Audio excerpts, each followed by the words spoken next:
The dust of the path rises in a soft ochre cloud around his bare feet, each grain a universe of its own, dancing for a moment in the slanted afternoon light before settling back into the earth.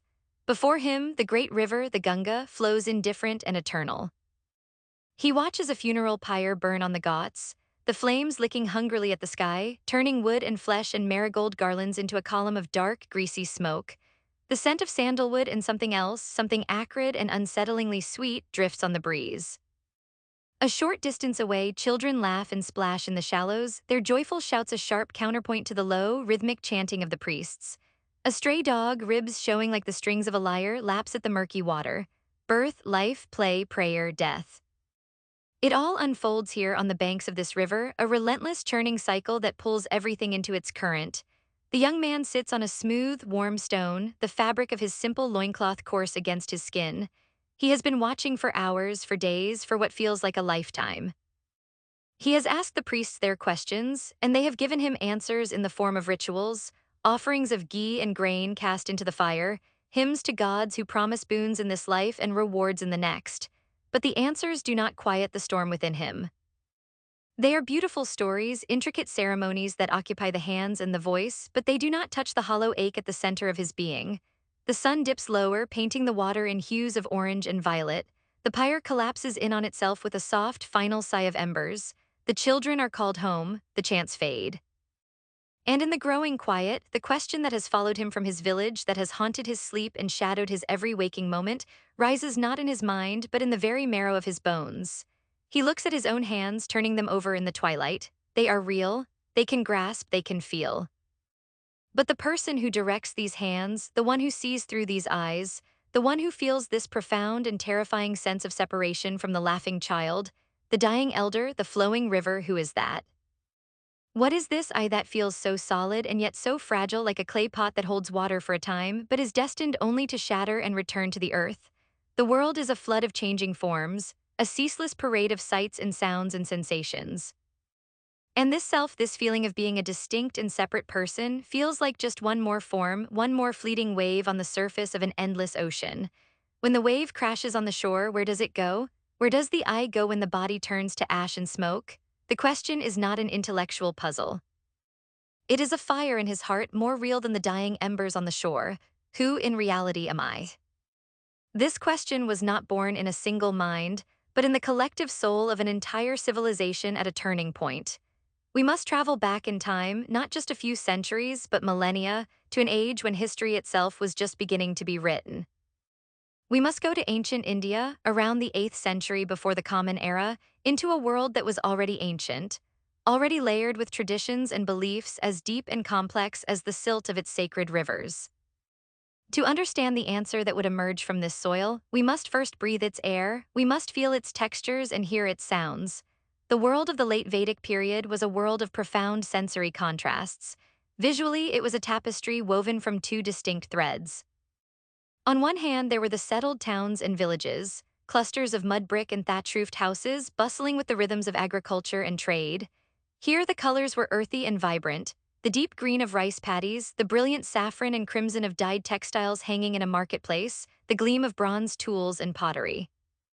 At the center of this world was the sacrificial fire, the yajna, a meticulously constructed altar where the Brahman priests, clad in stark white, performed their intricate rites. The fire itself was a hypnotic spectacle, a roaring, living entity fed with offerings, its light pushing back the shadows of the mundane world. But there was another visual reality existing at the margins and in the deep forests. These were the hermitages, the ashrams, simple clearings in the dense woods where seekers and sages lived in quiet contemplation. Here the world was a study in green and brown, the overwhelming presence of the ancient trees, their leaves forming a canopy that filtered the sunlight into a dappled, holy glow.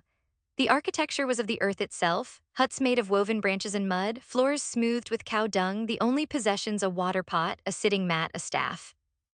The visual opulence of the fire ritual was replaced by the stark simplicity of a life turned inward.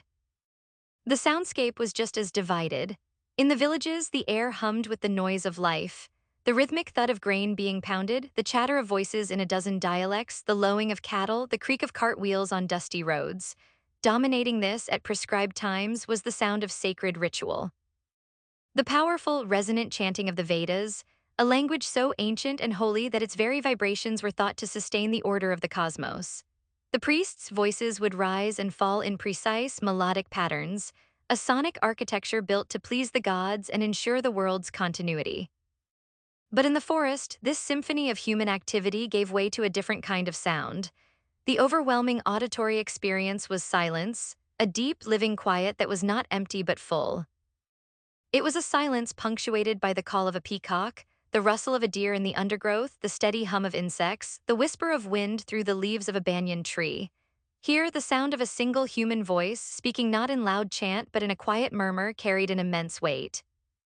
It was in this profound quiet that a new kind of listening became possible, a listening not for the voices of the gods in the heavens, but for the subtle, persistent whisper of reality itself. The smells of this world were potent and layered, telling a story of society and its values.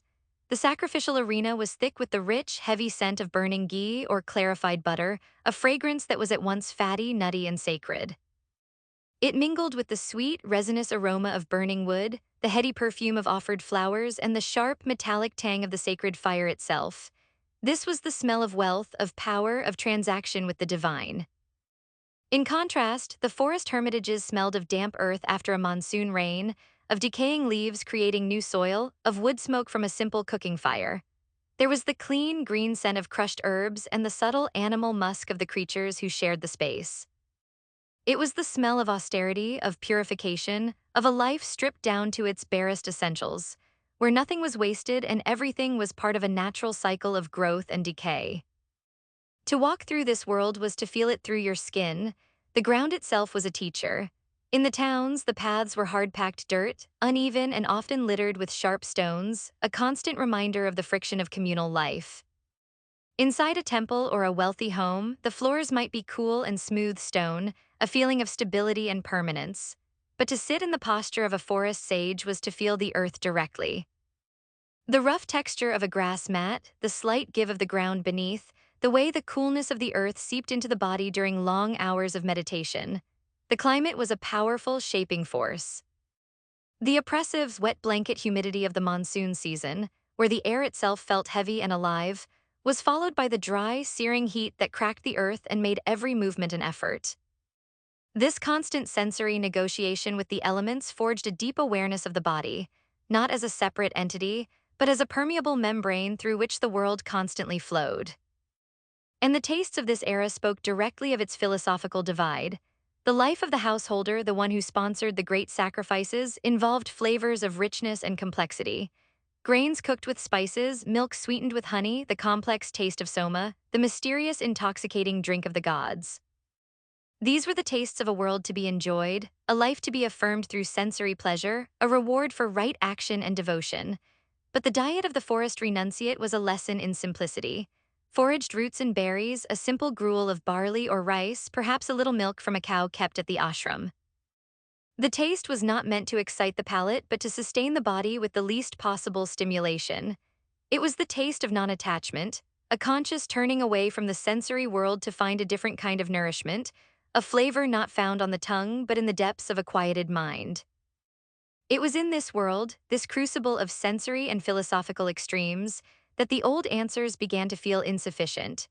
The promise of the rituals, the assurance that right action would lead to a better life on earth and a pleasant afterlife in a heavenly realm, began to ring hollow for some. For these seekers, the forest dwellers, the quiet listeners, the cycle of life and death, of pleasure and pain, of heavenly reward and earthly rebirth was not a ladder to be climbed, but a wheel to be escaped. They were asking a more radical question. Is there anything that does not change? Is there a reality beyond this endless turning of forms? And if so, how can it be known? The foundation of their world, the bedrock of Vedic tradition, was the power of the ritual, the karma Kanda. It was a system built on action. The universe was seen as a perfectly balanced machine, an intricate cosmic order called Rita. This order was maintained not by a whimsical personal god, but by the precise performance of sacrifice. If the priest chanted the correct verse, made the correct offering at the correct time, the gods, who were themselves part of this cosmic order, were compelled to respond. Rain would fall, harvests would be plentiful, sons would be born, enemies would be defeated. It was a philosophy of doing. Your place in the world, your fate in the next, was determined by your actions. But for the thinkers of the Upanishads, a profound shift was occurring. They began to see the outer ritual as a grand metaphor. What if the real sacrifice was not the offering of grain into an external fire, but the offering of the limited self into the fire of knowledge? What if the most potent action was not an action at all, but a state of being? This was the birth of the Jnana Kanda, the path of knowledge. It was a quiet revolution, a turn from the outer world to the inner. Imagine a sage, a man who has spent decades mastering the intricate details of the fire sacrifice. He knows every chant, every gesture. His name is respected and his services are sought by kings. One evening, as he sits before the flickering flames, watching the expensive ghee sizzle and turn to smoke, a wave of weariness washes over him. He has performed this act 1,000 times. He has chanted the words until his throat was raw. He has seen kings rewarded with victory and wealth. He has also seen them fall. He has seen righteous men suffer and wicked men prosper. He has seen the rains fail despite the most perfect of ceremonies. The mechanical certainty of the ritual, once a comfort, now feels like a cage. He looks at the fire, but for the first time he sees it differently. The fire consumes the offering. It transforms solid matter into heat, light, and smoke. It is a process of dissolution. An inner voice, a quiet thought that he has long suppressed, speaks with clarity. What am I offering really? Wood, grain? Am I just trying to bribe the forces of nature? And what am I the offerer? Am I this body that will one day be consumed by a fire just like this one? Am I this voice that chants the ancient words? He closes his eyes. The roar of the flames recedes. He focuses on his own breath, the subtle fire within his own body. The in-breath, the out-breath, a constant, quiet burning. He realizes that every breath is an offering, every sensation is an offering. The world is constantly being consumed by the fire of consciousness. The true sacrifice, he understands with a jolt that is both terrifying and exhilarating, is internal. It is the surrendering of the idea of a separate self, the doer, the one who performs the ritual. The real act is to become the fire itself, the pure witnessing awareness that consumes all experience without being changed by it. In that moment, the thousands of external rituals he has performed seem like child's play, like shadows on a cave wall. The real work is to be done here, inside, in the silent chamber of his own being. This was the dawn of a new kind of heroism. The hero was no longer the warrior or the king, but the sage, the one who dared to venture into the uncharted wilderness of the inner world. This inward turn was not a gentle, contemplative exercise. It was a struggle of epic proportions, a battle waged not on a field with swords and arrows, but in the silent arena of the mind. The sages of the Upanishads, the rishis, were pioneers of consciousness. They developed a technology of introspection, a rigorous discipline known as tapas. This is often translated as austerity, but it is much more than that. It is a process of generating intense heat, a spiritual friction designed to burn away all that is non-essential, all the dross of the personality, until only the pure, shining essence remains. This was not about self-punishment, it was about self-purification. It was an experiment, and the laboratory was their own body and mind. They would retreat to the solitude of the forest or a remote cave, consciously withdrawing their energy from the external world. They ate little, spoke little, and for long periods sat perfectly still, simply watching. But what they watched was the ceaseless, chaotic activity of their own minds. This is the great struggle. For the moment you decide to be still, the mind rebels. It conjures 1,000 distractions. Memories of the past, anxieties about the future, physical discomforts, phantom itches, sudden and overwhelming desires. The mind, accustomed to constant engagement with the world, does not surrender its dominance easily. Imagine one such seeker sitting cross-legged under the vast, sheltering branches of a banyan tree. The day is hot and sweat trickles down his spine. His stomach growls with hunger. His legs, unused to this prolonged stillness, are screaming with pins and needles. He tries to focus on his breath, but his mind is a wild monkey leaping from branch to branch. An insult from his youth flashes before his eyes, as fresh and stinging as the day it was uttered. He feels the heat of anger. Then a memory of his mother's cooking, the sweet taste of a mango, and a wave of longing and sadness washes over him. A fly buzzes near his ear, a maddening, persistent sound. His every instinct screams at him to move, to scratch the itch, to eat the food, to chase away the fly, to engage with the drama of his thoughts. But his vow is to remain still, to simply watch. He does not fight the thoughts. He does not try to suppress them. He learns to see them for what they are, fleeting weather patterns in the vast sky of his awareness. The anger comes and he watches it. He feels its heat in his chest, the tension in his jaw, and then he watches it dissolve. The longing comes and he watches it. He feels the ache in his heart and he watches it pass. He begins to see that he is not the anger, he is not the longing, he is not the hunger or the pain in his legs. He is the one who is watching all of it. This is the first great breakthrough, the separation of the seer from the seen, the witness from the phenomenon. Days bleed into weeks, weeks into months. The seeker's body grows thin, but his inner vision grows sharp. He becomes so quiet, so still that the creatures of the forest no longer fear him. A deer might graze peacefully just a few feet away. A bird might land on his shoulder. He is ceasing to be an intruder in the world and is becoming part of its fabric, but the journey is not over. He has quieted the surface noise of the mind, but now he must go deeper into the very structure of reality as he perceives it. It is in this profound state of inner quiet that the sages encountered the great mystery, the power that veils the true nature of reality. They gave it a name, Maya. Maya is one of the most profound and often misunderstood concepts in all of Indian philosophy. It is not simply the idea that the world is an illusion in the sense that it doesn't exist. The world is real, your experience of it is real. Maya is the mysterious power that makes the one, unified, indivisible reality appear as a world of separate, distinct things. It is the cosmic magic show, the divine play that weaves the fabric of the universe from the two threads of name and form. It is the principle of distinction, of measurement, of division. It is the reason you perceive yourself as you and the world as other. It is the filter through which consciousness projects the seemingly solid, objective world we all inhabit. Maya is not evil, it is simply the way things appear. But to mistake the appearance for the ultimate reality is the root of all suffering. It is to be enchanted by the magician's trick, to believe the rope on the ground is truly a snake. Picture a traveler walking down a dusty road at dusk. The light is failing. Ahead, coiled in the path, he sees a snake. His heart leaps into his throat, his body floods with adrenaline, his mind races. Is it poisonous? Should I run? Should I find a stick? His entire reality in that moment is consumed by the presence of the snake. The fear is real, the physiological reaction is real. He cautiously approaches, or perhaps another traveler comes along with a lantern. The light falls on the object. It is not a snake, it is a coil of rope that someone has dropped. In the instant the light of knowledge reveals the rope, the snake vanishes. But where did it go? It never truly existed. It was a projection, a superimposition of the mind onto the reality of the rope caused by the dim light of ignorance. The fear, the adrenaline, the entire drama was real, but its cause was illusory. This, the sages said, is the power of Maya. The rope is the underlying reality, the one unchanging substratum of existence. The snake is the world of multiplicity, of separate objects and beings, of fear and desire and struggle. The world we experience is the snake. It seems utterly real and it produces real consequences in our lives. We fall in love with other snakes, we fear other snakes, we compete with other snakes for resources.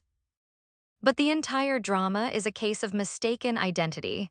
The goal of the sage is to find a light bright enough to see the rope for what it is. The sage, in his deep meditation, begins to see this process at work within his own consciousness. He watches as the raw, undifferentiated flow of sensory data enters his awareness. He sees his own mind, conditioned by past experiences and language, instantly leap to label and categorize. Tree, bird, pain, me. Each label is a cut, a division that carves up the seamless whole of reality into a collection of separate things. He realizes that the world of objects does not exist out there independently of his mind.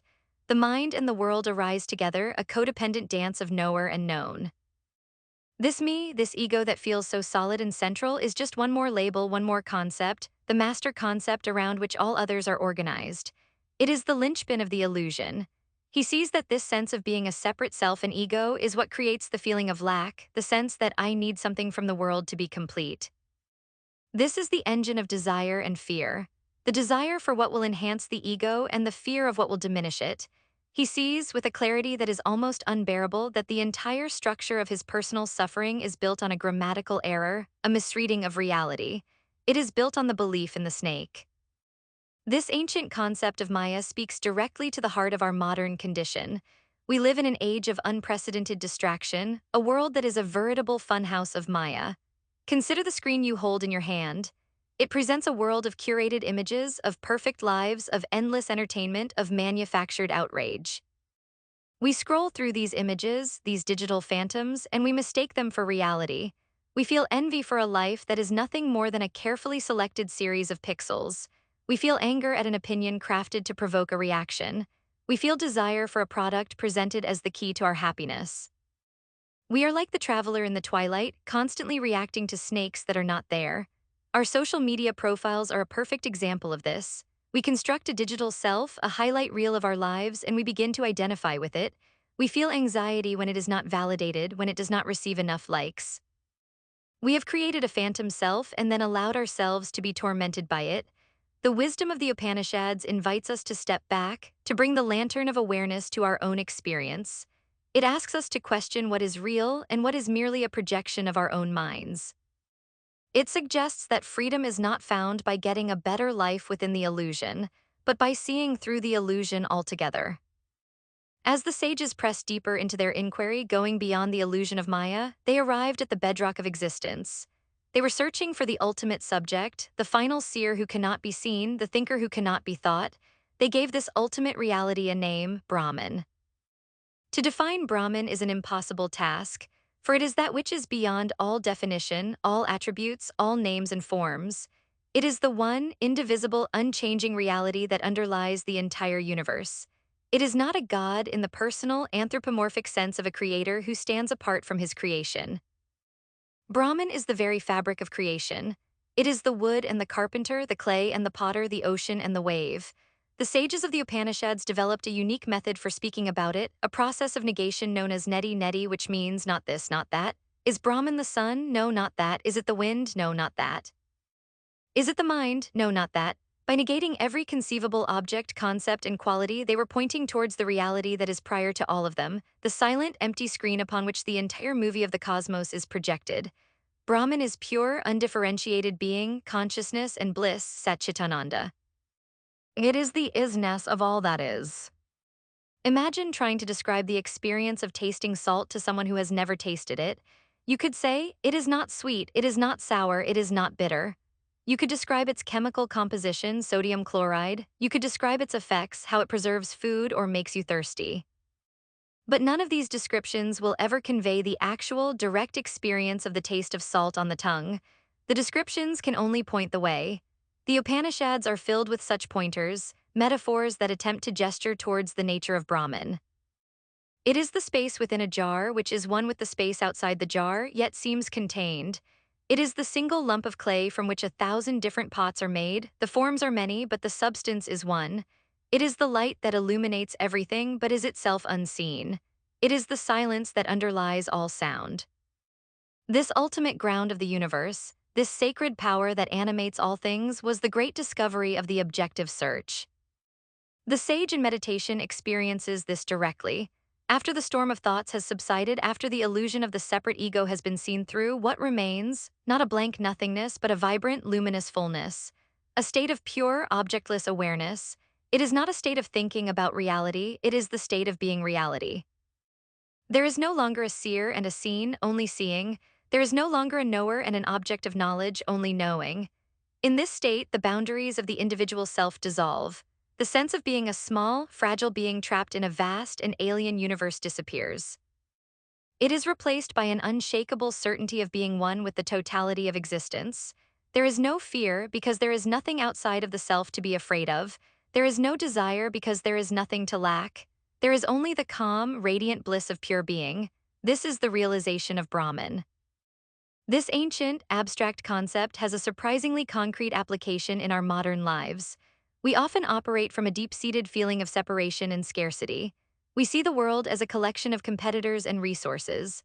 We strive to accumulate wealth, power, and experiences to fortify our fragile sense of self. The idea of Brahman offers a radical alternative.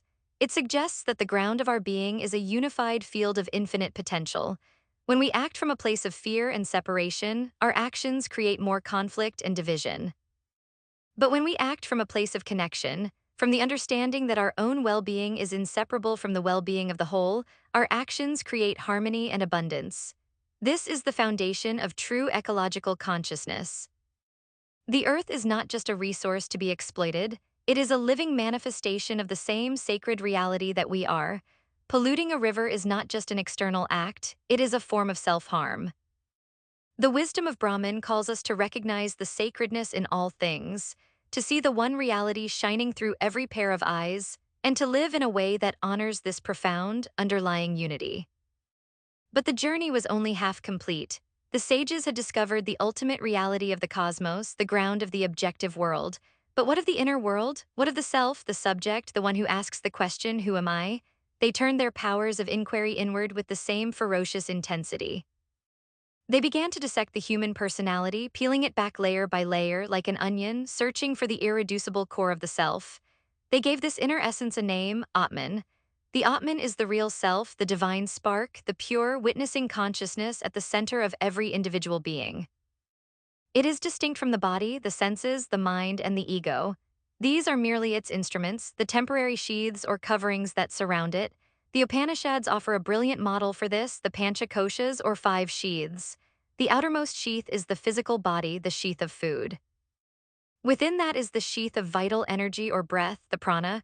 Deeper still is the sheath of the instinctual mind, then the sheath of the intellect, and finally the innermost sheath of bliss. But the Atman, the self, is beyond even these five layers.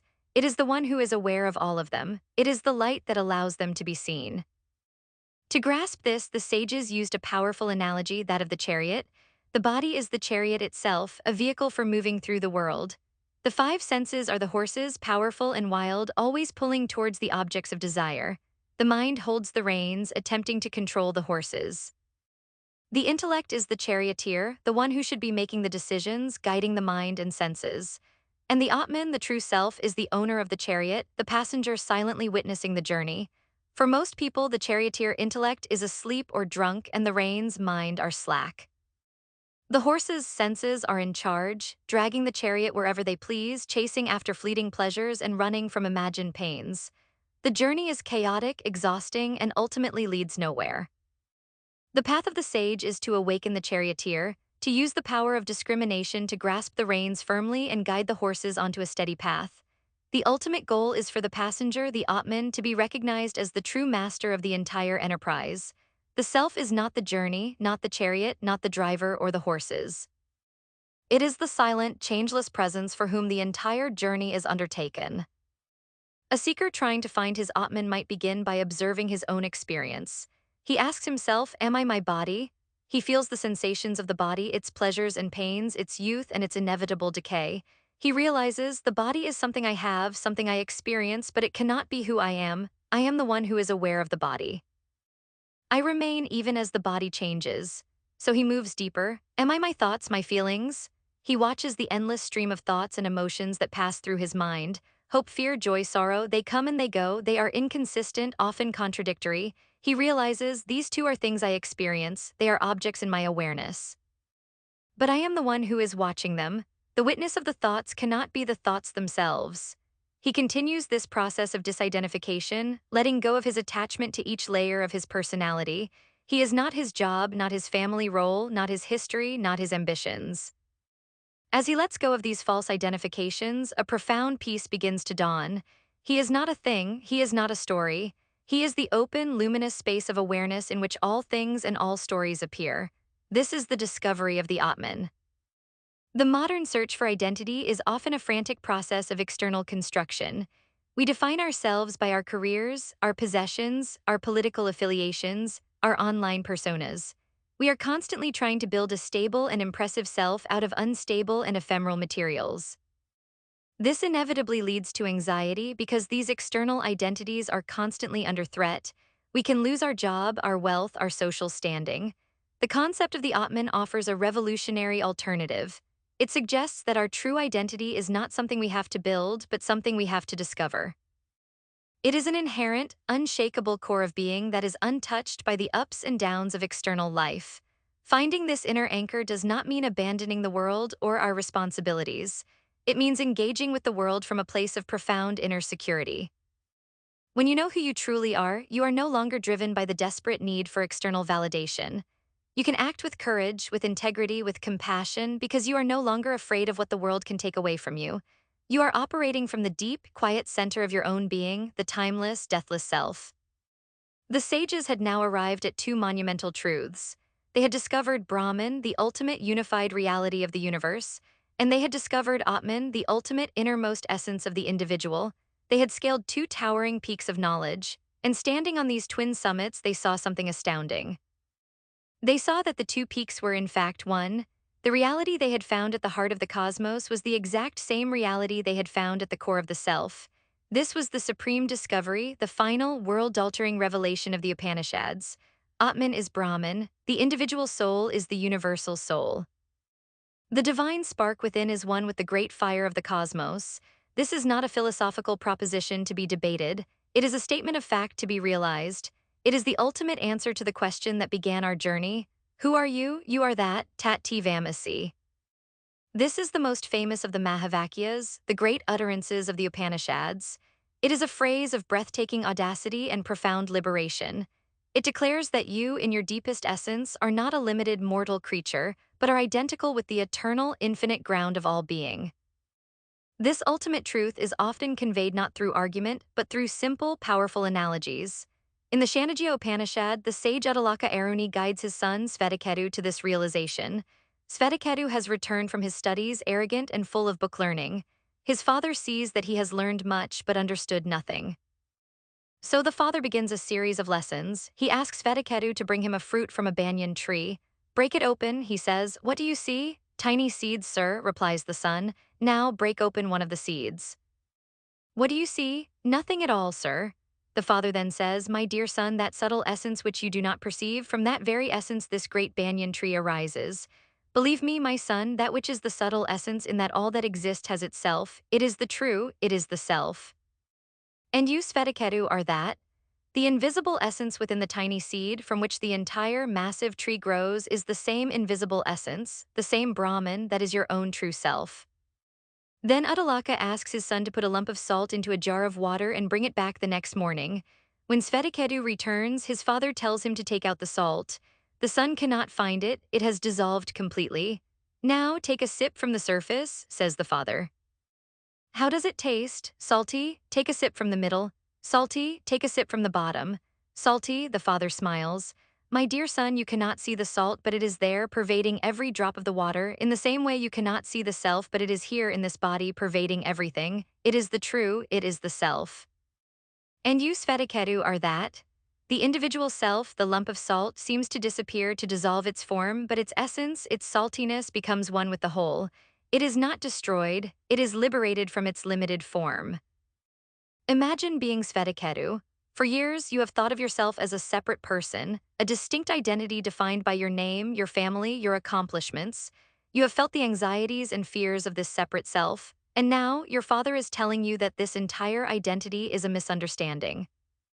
He is not telling you that you will become God or that you can attain unity with the universe. He is telling you that you are and always have been the totality of existence.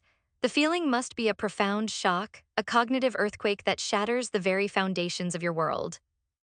First comes disbelief, the intellectual mind grappling with a paradox it cannot contain. Then, as the teaching begins to sink in, not just as a concept, but as a felt reality, the walls of the egoic prison begin to crumble. The lifelong burden of being a separate self, of having to protect and defend and promote this little me, begins to lift. A wave of immense relief, of boundless freedom, floods the heart.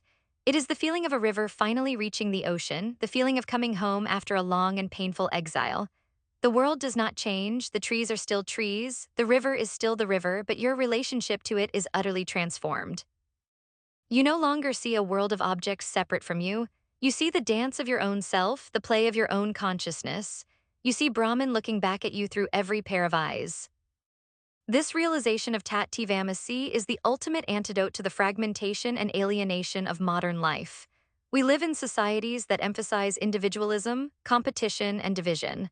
We are separated by nation, by ideology, by class, by 1,000 different markers of identity.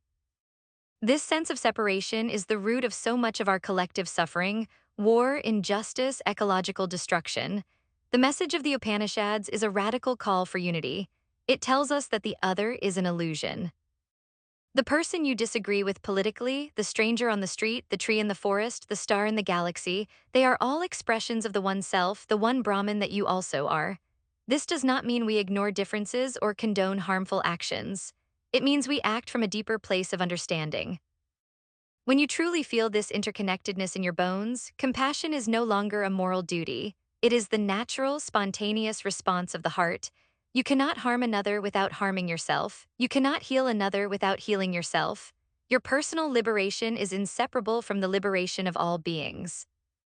This ancient formula, thou art that, is not just a piece of mystical philosophy.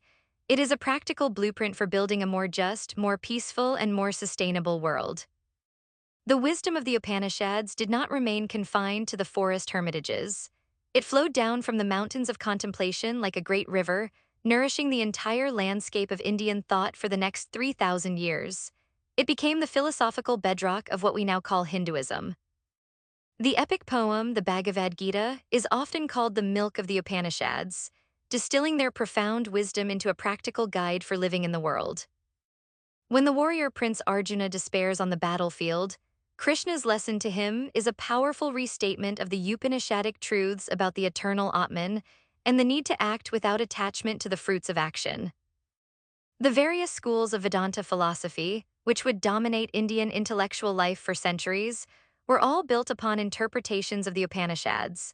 Even the Buddha, who famously rejected the Upanishadic concept of an eternal, unchanging Atman, was deeply engaged with its questions. His doctrine of anatman, or no self, can be seen as a radical reinterpretation of the Upanishadic search, an attempt to find liberation not by identifying with an eternal self, but by seeing through the illusion of any self whatsoever. The debate between these two paths, the path of the self and the path of no self, would shape the spiritual destiny of Asia. And the influence of this ancient wisdom did not stop at the borders of India. In the 19th century, through the first translations into European languages, the Upanishads landed like a revelation in the minds of Western thinkers. The German philosopher Arthur Schopenhauer kept a Latin translation on his desk and called it the solace of my life and will be the solace of my death. He saw in the concept of Maya a powerful parallel to his own philosophy of the world as will and representation. The American transcendentalists, like Ralph Waldo Emerson and Henry David Thoreau, were electrified by these texts. Emerson's concept of the oversoul is a direct echo of Brahman, and Thoreau's retreat to Walden Pond was an attempt to live the simple, self-reliant life of a forest sage. Through these thinkers, the streams of Eastern and Western thought began to mingle, creating a new, global conversation about the nature of reality and the human spirit. Today, the insights of the Upanishads are more relevant than ever. In an age of ecological crisis, their call for unity with nature is a vital message. In an age of global conflict, their vision of a single, shared humanity offers a path towards peace. And for the individual lost in the noise and distraction of the modern world, their timeless question offers a way back to the quiet center, to the unshakable truth of our own being. We return finally to the young man on the banks of the river. The moon has risen, casting a silver path on the dark water. The last of the funeral fires has died down. The world is quiet. He has no new answers, no new rituals, no new dogmas, but something inside him has shifted. The desperate, grasping need for an answer has fallen away. The question, who am I, no longer feels like a tormenting riddle. It feels like an open space, a silent invitation. He looks at the river and he no longer sees it as something separate from himself. The flow of the water is the flow of his own breath. The light of the moon is the light of his own awareness. The vast, silent sky is the boundless nature of his own true self. He has not gained anything new. He has simply recognized what was always already here. The feeling is not one of dramatic ecstasy, but of profound, simple peace. The peace of the salt that has dissolved in the water, the peace of the river that has met the sea. He does not have an answer to his question, he has become the answer.